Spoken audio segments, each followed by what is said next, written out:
لا يوجد ماء في الجوار. نحن جميعا عطشى.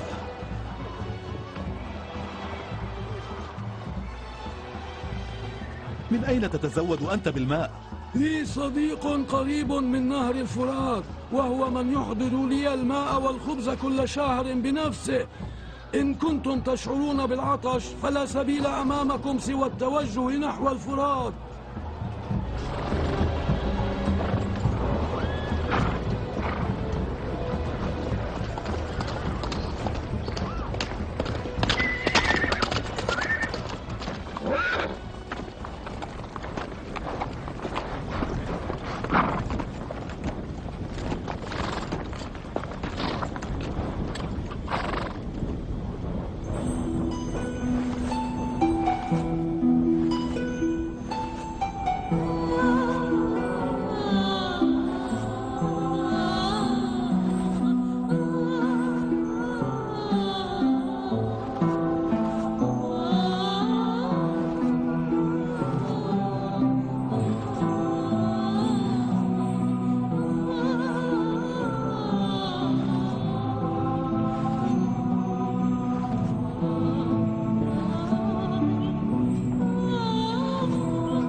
أرجوكم توقفوا توقفوا،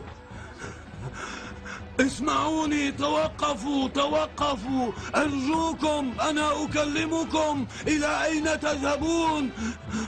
خذوني معكم. قل لي أيها الرجل الطيب، من هو سيدكم هذا؟ أهو نبي أم وصي نبي؟ وصي النبي. اسمه، ما هو اسمه؟ علي. علي؟ إلياس؟ إيليا علي. إيليا باللغة العبرية. إلى أين تذهبون؟ إلى الحرب. الحرب؟ ولكن مع من؟ مع جيش الشام. ومن هو حاكم الشام؟ معاوية. معاوية.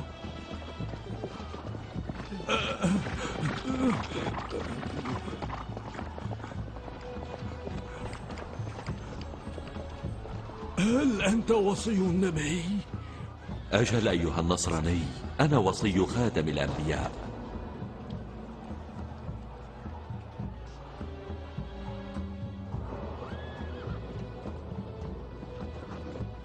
كان أسلافي منذ سنوات طويلة في هذا البرج ينتظرون حلول هذا اليوم لكي يأتي رجل مثلك ويكشف عن هذا النبع.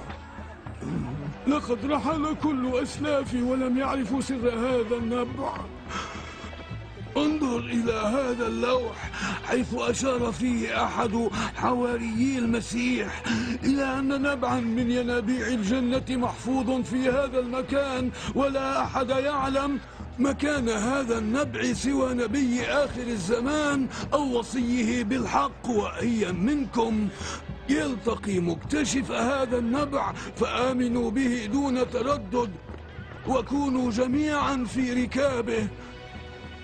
أنا أرى في وجهك النور الساطع. أرني لوحتك.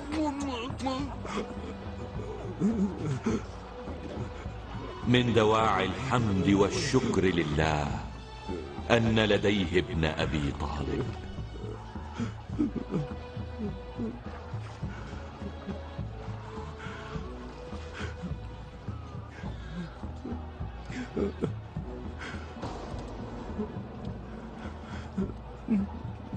اجعلني مسلما.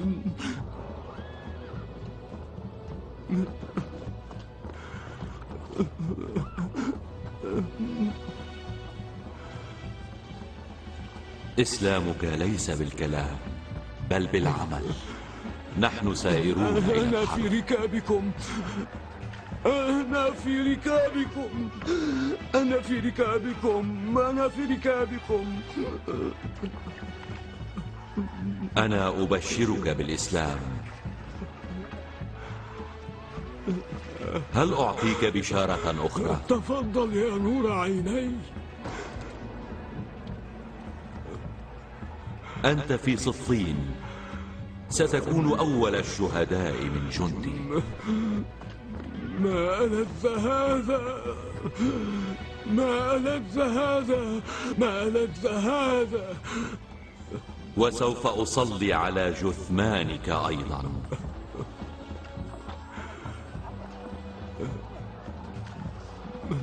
وبهذه الإصبع سأشير إلى مزارك وسأقول: إن هذا الرجل منا، نحن أهل البيت.